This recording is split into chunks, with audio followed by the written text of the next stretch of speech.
So when you're watching a video that has officers interacting with the public and they have any kind of use of force whatsoever, even if that officer doesn't have a use of force, but he's being forceful with his voice and giving demands, telling people, show me your hands, keep your hands out of your pocket, don't turn around, don't get back in your car, stay in your car, all these kind of orders. Often what I see in the comment section of those videos is that those cops are cowards. Those cops are not well trained. They don't know what the hell they're doing. Well, today I have a series of videos that I'm going to show you exactly why those officers are doing what they do and why officers might feel that their life is in danger when they see somebody doing something similar.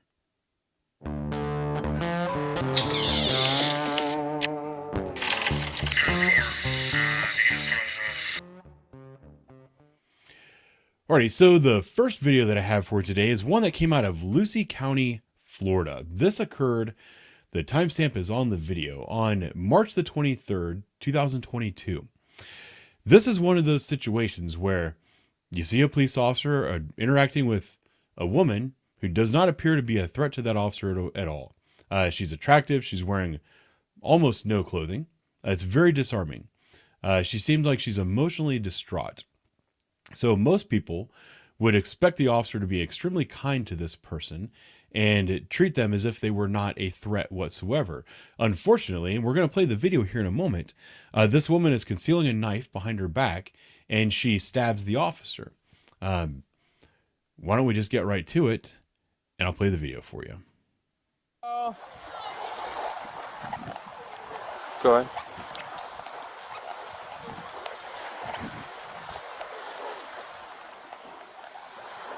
Day 23. Hello. What's going on? Man, stop real quick. Possibly 1012, the signal 3 driver. What's going on? I don't know.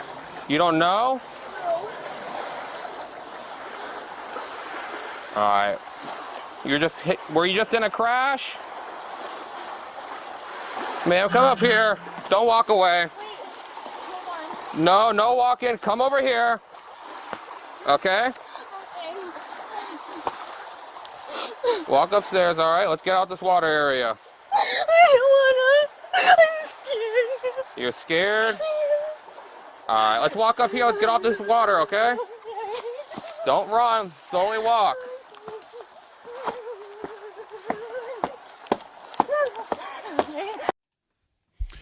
All right, so right there, that's the moment the woman turns around and stabs the police officer. Actually, she hit his jugular and he almost died. This is one of those situations where the officer, I mean, hindsight is 2020. Most officers would probably approach this situation in a very similar manner. She was very unassuming, didn't appear to be a threat. She's wearing very little clothing, so there's very little chances that she could be concealing something. But she obviously was concealing something behind her back the entire time.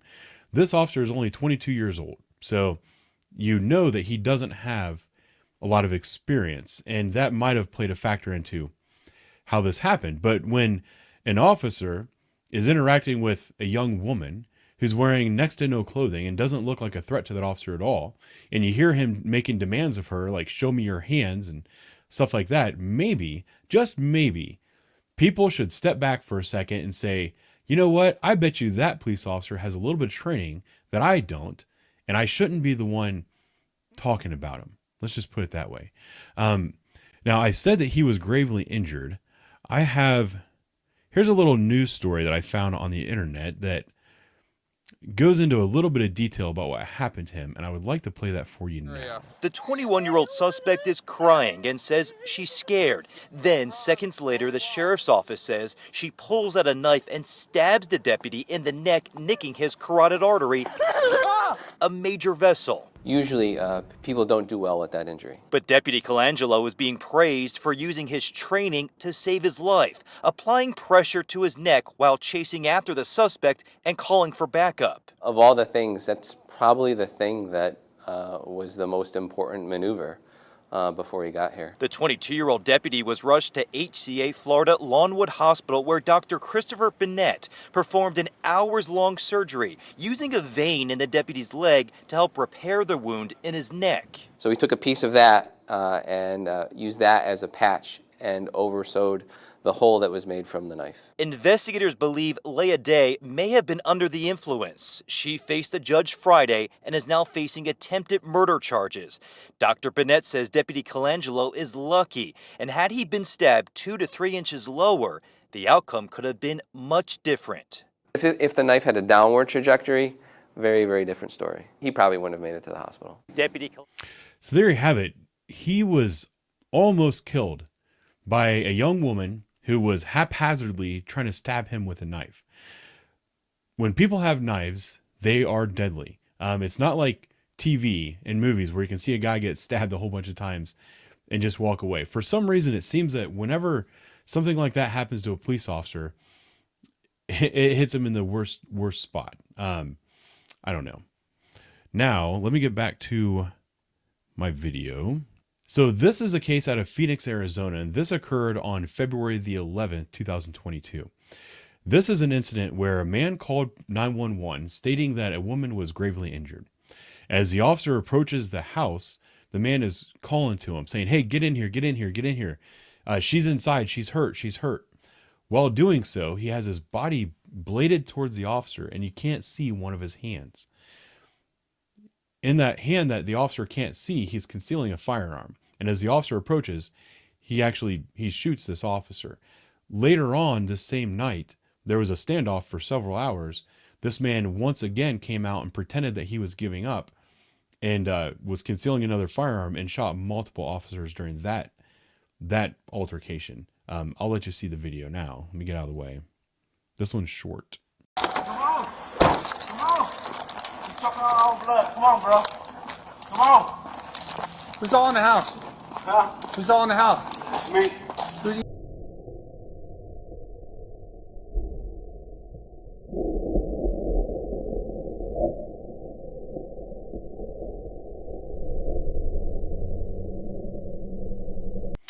Here, I'm going to play that again. And did you guys catch it? Who's all in the house? Huh? Who's all in the house? It's me. So that is exactly how fast it can happen. And the funny thing is, on my department, we actually had a training scenario about this very thing last year. It was almost identical, and it was well before this incident happened. We have a hallway with a bunch of training rooms in it, and we were told that we were dispatched to a call of a shooting. We knock on the door. A man comes to the door, and he's screaming, "Hey, she's right there. She's right there. She's shot. I need help. She needs first aid." And in many, many, many of the scenarios, or the repetitions where officers went through that scenario, they went directly to the woman, they called for a medic, they started doing first aid. Meanwhile, the man was standing behind them. And when they blew the whistle and told us the scenario was over, they revealed to us that he was holding a firearm and that he was actually the one that shot the female in this scenario.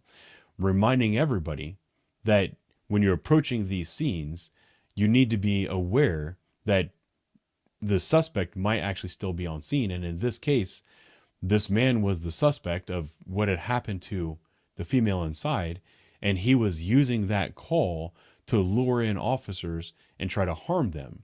So if an officer is responding to a call of someone who's been shot, everybody thinks, "Oh my God, the officers need to get in there. They need to save that person. They need to do their job." And if they see this man standing at the doorway and they start ordering him to show him his hands, and they might draw down on him.